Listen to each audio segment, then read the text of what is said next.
sky, no, I can't see it. Got a condo on my wrist, girl, I'm cashing out. Got a condo around my neck, girl, I'm cashing out.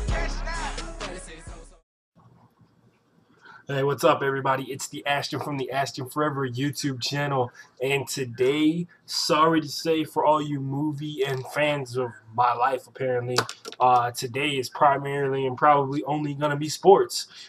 So, we're going to talk about a lot of sports that never really get a lot of buzz on TV, national television, because they don't really have a huge following, but I believe they have a big enough following that they should be updated and talked about all the time. So, for those of you who were watching ESPN2 earlier today, but I think that was overlapping the same time as the Denver and whoever preseason game that they were playing, where where Denver definitely lost.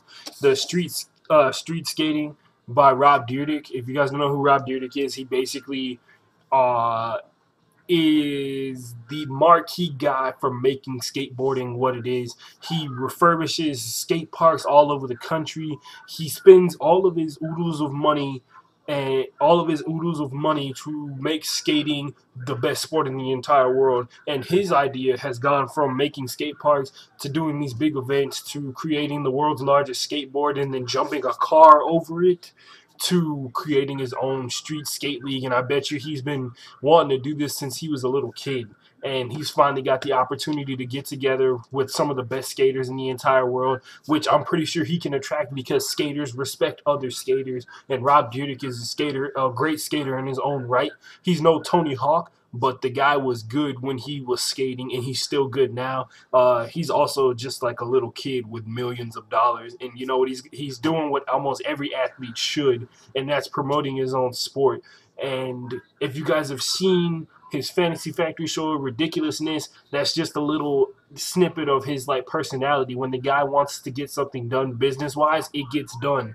This street skating competition basically is the feeder league into, if you want to become a great skater, you skate for me, and if you want to go to the X Games and be ahead of the competition, you skate for me. Nyjah Huston, who is basically the Kobe Bryant of skating, most of the time he's basically unstoppable. Like today, in the final, he needed a 7.8, which is basically chump change in comparison to stuff that he's thrown down.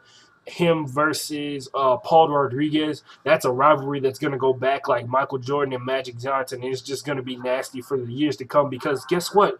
They're only 17 and 20-something. So they basically finished gold and silver in X Games at almost every single event. They're on the same skate tour. They have competing skateboard sponsorships and some overlapping ones because they both work for Rob Dyrdek, and those guys are some people you should be definitely looking out for. Nyjah Huston, Paul Rodriguez. Remember those names.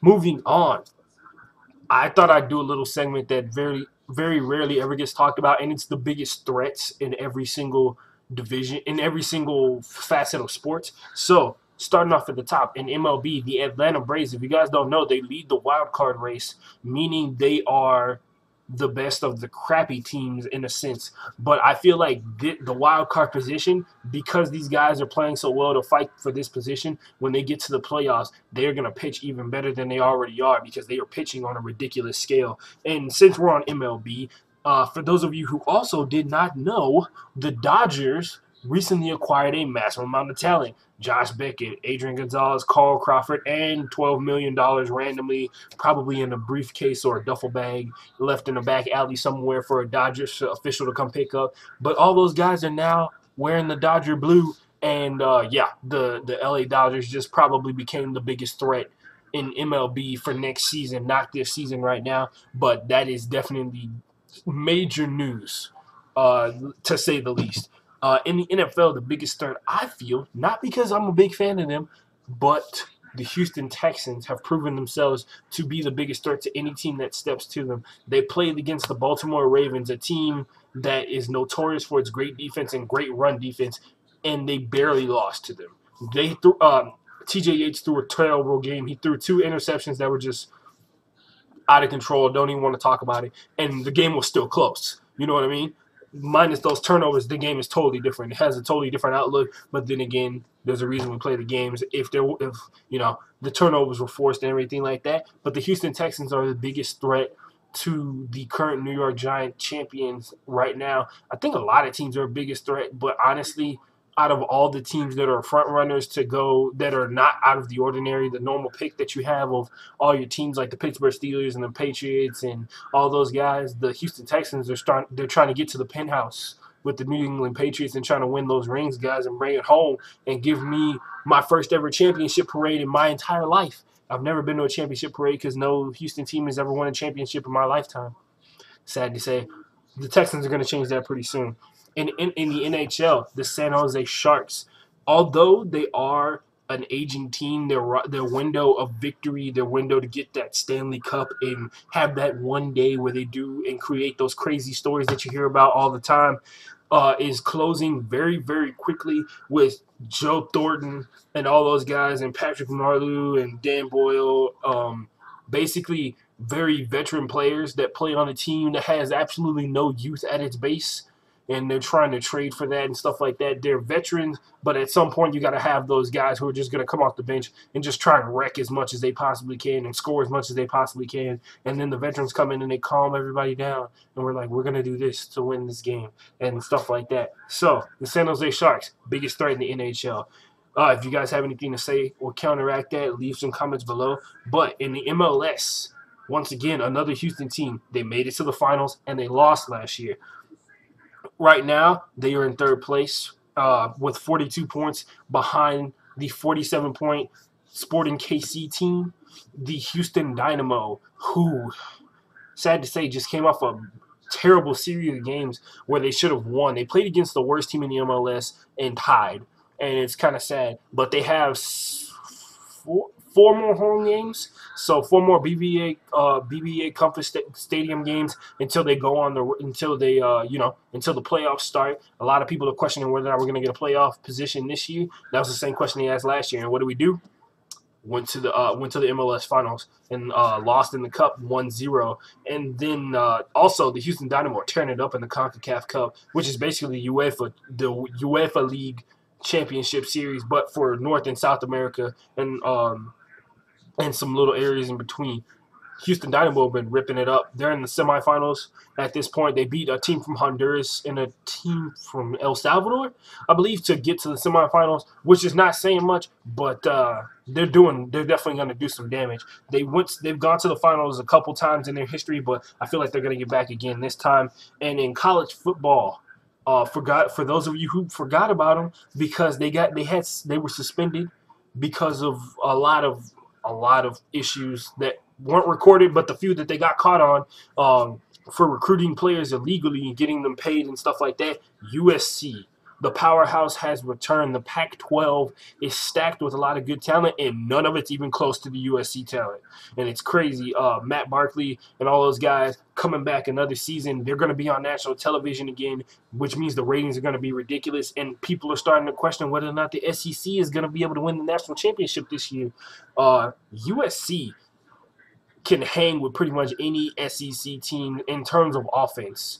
And we'll see what they do on defense. Usually their defensive squad is pretty good in terms of the secondary, because guess what? USC just churns out NFL players like it's nothing, like it's candy. Their second stringers will probably make rosters on NFL teams. So we'll see how they do this season, but they are the biggest threat this season for sure.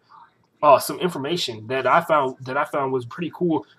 Des Bryant is on a babysitting program for his recent trouble that he's been in. You guys already know what I'm talking about. He got in trouble for he owes certain people money. He got in trouble for shoving his mom, who called 911, which a lot of people are skeptical about because she is one who partakes in illegal substances. First of all, from what I hear, not saying that's 100% true, but Des Bryant is the one who has to pay the price, because guess what? Des Bryant is the one who's on TV and the one who's getting paid millions of dollars. So this is what Jerry Jones, and I feel like a lot of other players should be put on this same program throughout sports. This is what Jerry Jones is doing for Des Bryant. He has a midnight curfew for during the season. He can't drink alcohol, which, you know, when you're paying the dude, he kind of has to do what you say to a certain extent. he has to have the nightclubs that he goes to approved by the team or team officials. What else? He has counseling sessions 2 times a week, and he has a 3-man security team with him at all times. Even when he's on the field, they're probably nearby somewhere. I think that's a brilliant idea. That is something that a lot of other players who find themselves in trouble or could be in trouble, it can be used as a proactive way to protect players. I know it'd be expensive for a team, but at the end of the day, it's worth it if it keeps if it keeps guys like Plexico Burress, who are really good players, out of jail. You know what I mean? They don't have to worry about certain things like they have so many things to worry about except playing football. Making sure that they're on the field, making sure they're on the field success translate to off the field success and stuff like that. So I think that's pretty cool. The Little League World Series is over. Tennessee with that ridiculous 24-16 win to get to the finals to play Japan, only to be stopped by the mercy rule. They lost 12-2. Japan wins. And also, another random tidbit about football, a California quarterback, Jack Browning, he's a sophomore. He gets to play varsity, and here's what he did in his first varsity game. He completed 34 passes for 686 yards and 10 touchdowns. Yeah, I'm going to leave you with that. Hope you guys enjoy it. Social media information in the bottom, comments at the bottom. You guys know the drill. The next episode is going to be about sports equipment and sports crossing over into fashion. You will see what it is when I make that video. All right, guys. Later. Condo on my wrist, girl, I'm cashing out. Got a condo around my neck, girl.